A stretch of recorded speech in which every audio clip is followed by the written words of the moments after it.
Programme के दौरान दी गई जानकारियों पर अमल करने का परिणाम पूर्ण तरीके से व्यक्ति विशेष के अपने अधिकार और मर्जी पर निर्भर करता है।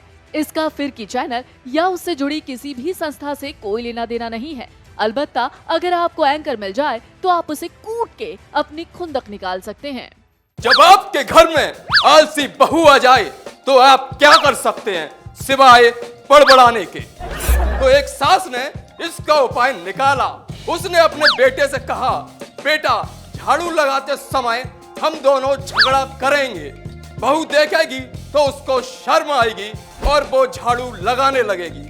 अगले दिन झाड़ू लगाते समय माँ बेटे झगड़ा करने लगे। ये देख बहू आई और उसने कहा, आप दोनों लड़िए नहीं, एक दिन माँ जी आप लगा लेना और दूसरे दिन आप। पत्नियों का बहुत मजाक उड़ाया जाता है, लेकिन अपने परिवार की सबसे ज्यादा चिंता करती है पत्नी। एक पत्नी ने अपने पति को मायके से फोन करके बताया कि डेंगू बहुत फैल रहा है, अपना ध्यान रखना। तभी पति के कमरे में एक मच्छर आया। पति डर गया, पति कांपने लगा। तभी मच्छर ने कहा, डरिए मत, आपका पूरा खून तो आपकी पत्नी चूस चुकी है। मैं तो सिर्फ आपको खून देने आया हूँ जितना मुझसे हो सकता है।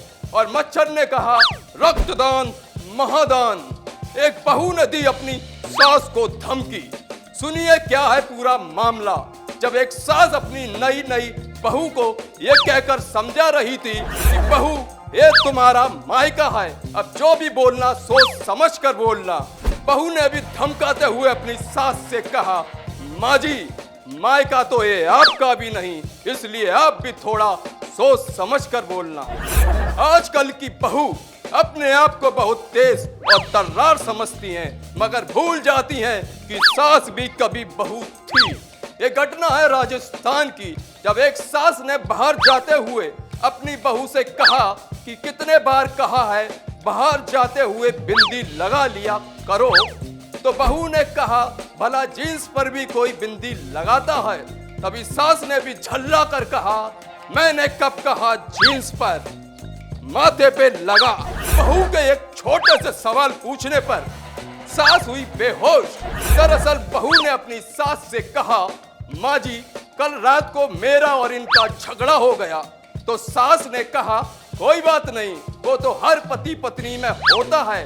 तो बहू ने कहा अपनी सास से, ये तो मुझे पता है, मगर लाश का क्या करना है। सुनी सुनी में आज बस इतना ही, कल फिर मिलेंगे अगर मेरी पत्नी ने मुझे मारा नहीं तो।